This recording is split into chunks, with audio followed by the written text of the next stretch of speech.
గోదావరి తీరంలోని మామిడికుదురు మండలం ఆదుర్రులోని పురాతన ఆది బౌద్ధ స్తూపం అభివృద్ధికి ఆమడ దూరంలో నిలిచిపోయింది. పాలకులు, ప్రభుత్వాలు మారుతున్న ఈ స్తూపాన్ని పట్టించుకున్న నాదులే కరువయ్యారు. అశోక చక్రవర్తి నిర్మించిన 84,000 బౌద్ధ స్తూపాల్లో 60 మహాస్తూపాలుగాను 3 దివ్య స్తూపాలుగాను ఏర్పాటు చేశారు. ఈ 3 దివ్య స్తూపాల్లో మొదటిది ఆదురులో ఉండగా, రెండవది సాంచీలోను, మూడవది సారనాథ్లోనూ ఉన్నాయి.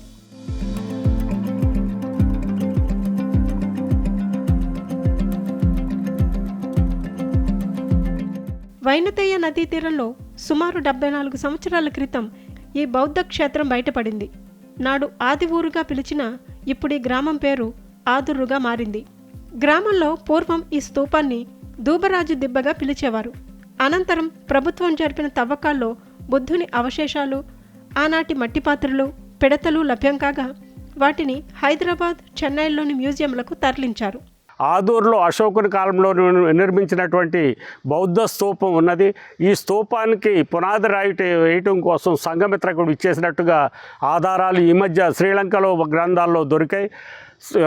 శ్రీలంక మహారాణి అనులాదేవి గారి ఆహ్వానం మేరకు సంఘమిత్రను అశోక బుద్ధగయ నుంచి బోధి ట్రీ శాంప్లింగ్ తీసుకురామని రిక్వెస్ట్ చేయటం, దాన్ని పురస్కరించుకొని అశోక చక్రవర్తి తన కుమార్తె సంఘమిత్రను పాటలీపుత్రం నుంచి బుద్ధగయ తీసుకెళ్ళి అక్కడ శాంప్లింగ్ తీసుకొని బెంగాల్లోని తామ్రలిప్తి పోర్టు ద్వారా ఆమెని వాడ ప్రయాణం ప్రారంభించారు. అక్కడ నుంచి సంఘమిత్ర విశాఖపట్నంలోను, తర్వాత ఆదూరులోను హాల్ట్ చేసినట్టుగా చారిత్రక ఆధారాలు లభించాయి. ఆమె ఇక్కడ ఆదూరు వచ్చి ఈ బౌద్ధ స్తూపానికి పునాది రాయి వేసినట్టుగా కూడా చారిత్రకారులు చెప్పారు. దీనికి కాలిఫోర్నియాకు చెందినటువంటి బౌద్ధ భిక్షుని తదాలోక బిక్కునిగా చెప్పడం జరిగింది.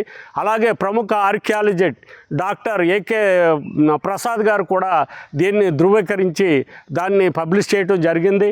అందుచేత ఈ బౌద్ధ స్తూపం ఎంత చారిత్రక ప్రాముఖ్యత కలిగి ఉంది. దీనికి ప్రాముఖ్యత తెలుసుకున్నటువంటి వాళ్ళు దేశ విదేశాల నుంచి కూడా ఇక్కడ అనేక మంది తరలి వస్తూ ఉన్నారు.